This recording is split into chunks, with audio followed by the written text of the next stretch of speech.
नमस्कार दोस्तों। जिस तरह से एक के बाद एक राजनीतिक घटनाक्रम चल रहा है, उससे ये साफ है कि इस बार भी गठबंधन का हश्र बहुत अच्छा नहीं होने वाला।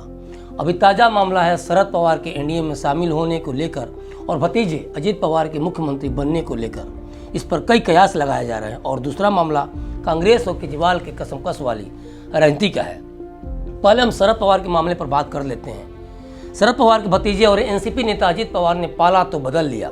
इसके बावजूद भी महाराष्ट्र में सियासी घमासान थमने का नाम नहीं ले रहा है। शिंदे सरकार में शामिल होने के बाद उन्हें उम्मीदों के मुताबिक वित्त मंत्रालय की कमान सौंपी गई है, जबकि सही मायने निकाला जाए तो अजीत पवार मुख्यमंत्री बनने की मुराद लेकर शिंदे गुट में शामिल हुए थे। हालांकि उनकी ये हसरत अब पूरी हो पाएगी ये कहना मुश्किल है। पवार क्यों नहीं बन पाएंगे सीएम, इसे समझना है तो कांग्रेस नेता वेड्टीवार के उस बयान को पहले समझना होगा। दरअसल कांग्रेस नेता विजय वेड्टीवार ने मीडिया से बातचीत के दौरान दावा किया है कि पीएम मोदी ने अजीत पवार के समक्ष शर्त रखी है कि अगर वो अपने चाचा शरद पवार को एनडीए में शामिल कराने में कामयाब रहते हैं तो उन्हें मुख्यमंत्री पद से विभूषित किया जाएगा। सूत्र कहते हैं कि अजीत पवार को लोकसभा चुनाव से पहले शरद पवार को एनडीए में शामिल कराने की जिम्मेदारी सौंपी गई है। बताया जा रहा है कि बीते दिनों अजीत इसी सिलसिले में अपने चाचा शरद से मिलने एक मर्तबा उनके आवास और दूसरी मर्तबा बिजनेसमैन दीपक चाबरिया के घर पर भी गए थे। हालांकि शरद पवार अभी इंडिया गठबंधन में है, लेकिन अब कांग्रेस नेता के उस दावे में दम दिख रहा है, क्योंकि अजीत पवार अपने चाचा को एनडीए में शामिल कराने में जुटे हुए हैं। हालांकि अजीत अपने सीएम बनने के सपनों को कितना साकार कर पाएंगे ये तो दूर की कौड़ी लग रही है। और अजीत को सीएम पद थाल में सजाकर दे दी जाएगी ये इतना आसान नहीं है, क्योंकि अभी शिंदे मुख्यमंत्री हैं और उसके बाद देखा जाए तो Devendra Fadnavis CM in waiting है। तो अब देखना ये होगा कि अजीत पवार की अपने चाचा शरद पवार को एनडीए में लाने की यह जद्दोजहद कितनी सफल हो पाती है, इस पर सभी की निगाहें टिकी रहेंगी। दूसरी तरफ देखा जाए तो बीजेपी अगर शरद पवार को एनडीए में लाने में सफल हो जा रही है तो इसमें कोई दो राय नहीं कि महाराष्ट्र की राजनीति नए सिरे से परिभाषित होगी। और फिलहाल उद्धव गुट वाली शिवसेना को सत्ता के लिए सपने ही देखने होंगे। हालांकि महाराष्ट्र की राजनीति में शरद पवार तो हैं ही, देश के एक बड़े कद्दावर नेता के रूप में भी वो जाने जाते हैं। तो ऐसे में एनडीए में उनको क्या रोल मिलता है ये भी देखने वाली बात होगी। शरद पवार को अपनी राजनीतिक तजुर्बे से इतना तो पता है कि इंडिया गठबंधन कभी सफल नहीं होने वाला, और वे खुद के लिए भी इस उम्र में एक बढ़िया रोल चाह रहे होंगे।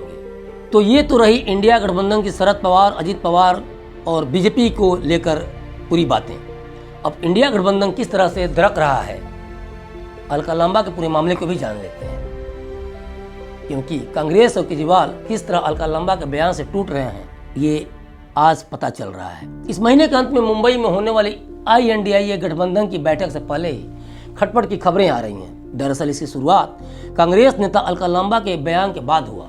कांग्रेस की दिल्ली को लेकर एक बैठक के बाद लांबा ने कहा कि पार्टी ने राजधानी की सभी 7 सीटों पर चुनाव के लिए तैयारी करने को कहा है। अलका लांबा का बस इतना कहना था कि उनके इस बयान के बाद तो मानो भूचाल आ गया। आम आदमी पार्टी चौकन्नी हो गई और बयान जारी कर दिया कि वह विपक्ष की बैठक में शामिल नहीं होगी। मामला बिगड़ते देख कांग्रेस नेता दीपक बाबरिया ने मोर्चा संभाला और पार्टी ने लांबा के बयान से किनारा कर लिया। उधर लांबा को भी एहसास हो गया कि उन्होंने पार्टी को नाखुश कर दिया है।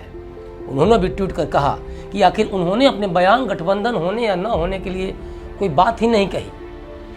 लेकिन बयानबाजी के बीच इतना तो साफ हो गया कि इंडिया गठबंधन अभी भी सब कुछ ठीक नहीं है।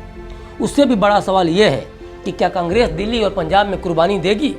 दरअसल कांग्रेस की गठबंधन की आस लगाए आपके लिए ये बयान किसी झटका से कम नहीं था।